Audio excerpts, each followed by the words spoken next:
It was a wintry evening. We reached the Kolleru wetland area, representing one of the largest and oldest freshwater lacustrine systems in the country. A eutrophic lake, Kolleru, functions as a natural flood balancing reservoir between the deltas of the Krishna and Godavari rivers. As far as our eyes could reach, there was a vibrant assemblage of water bodies, paddy fields, vegetation and shrubs, canals defining the waterland.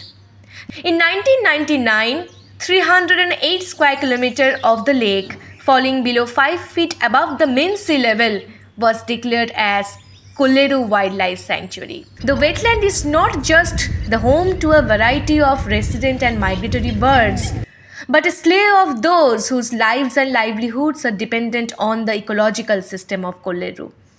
It sustains both culture and capture fisheries, agriculture, and related occupations in the area.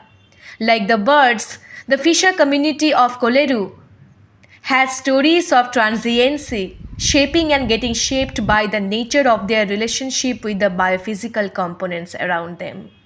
This is a story of two sites, including Mundukuru and Chettinaparu, located in Kolleru wetland area in Eluru district. Mundukuru, a bed village with around 100 households in Eluru Mandal, appeared to us as an earthy bund accommodating temporary habitation that has aquaculture ponds on the one side and a canal on the other. Chettinaparu is a bed village in Bhimadole Mandal and has around 730 households. As we slowly proceeded towards the village, we saw a fisherwoman catching fish with a bamboo trap, locally called mao, in the water of the canal that supplies water to the aquaculture farms.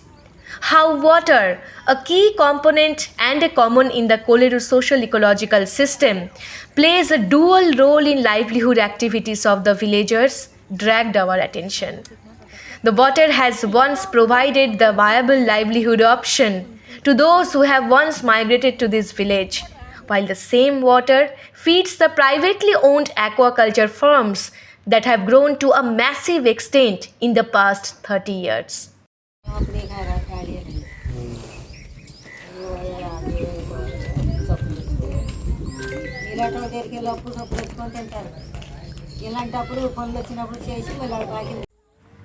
The landless inhabitants belonging to Uppara caste and formally recognized as BC have involved themselves in aquaculture farms for daily wage.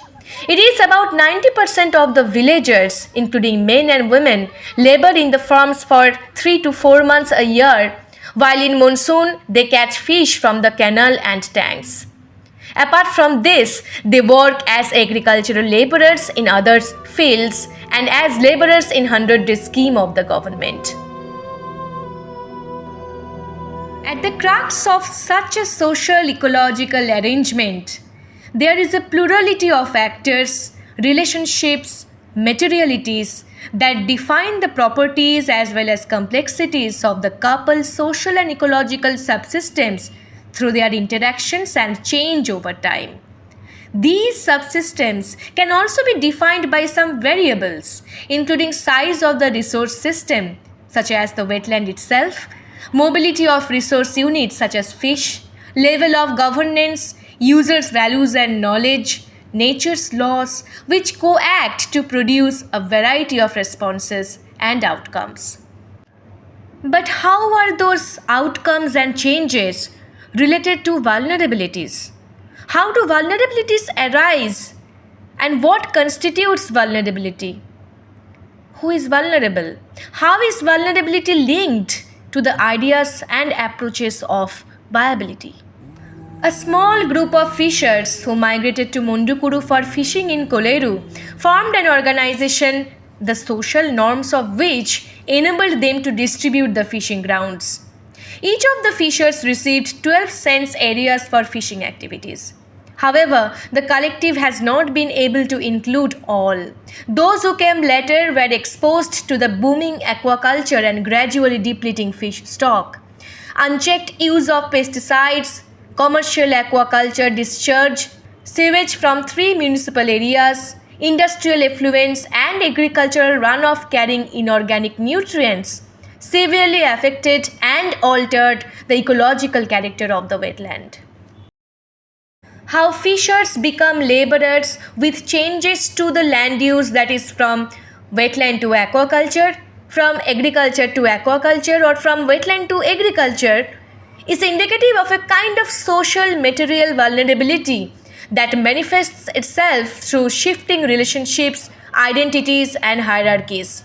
This also implies that losing access to capital such as human, social, and natural makes the fisher vulnerable, that losing material, relational, and subjective attributes of well being make a fisher vulnerable, that some aquaculture workers have turned themselves into contractors in the Chittanaparu village points to the changing patterns of interactions and how social relations of production translate into strict labor relations.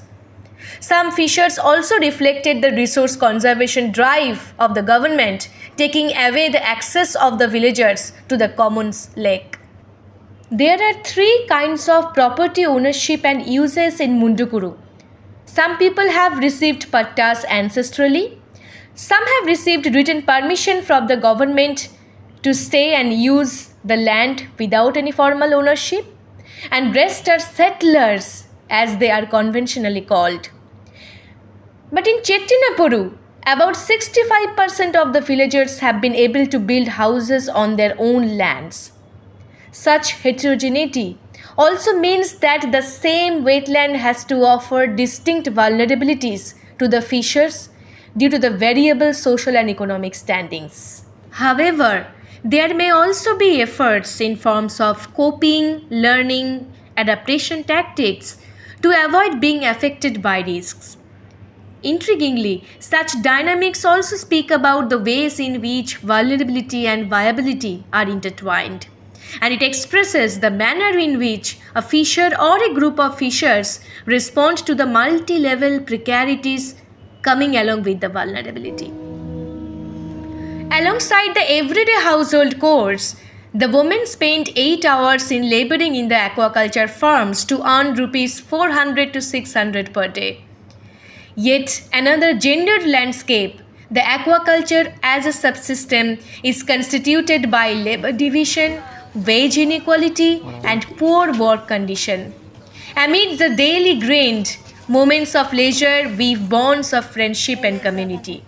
These relationships form the fabric of social life, a state of being with others where human needs are met through relational well-being. It is the resistance of local people against the 2006 Operation Kolleru, the histories of coming together for a common purpose, and the everyday ways of adaptation that mark the values of interdependency and resilience embedded in the social ecological system of Kolleru. With all possibilities, therefore, the focus should be on identifying the intertwined vulnerabilities and voicing for the politically disenfranchised fishers more responsibly and inclusively.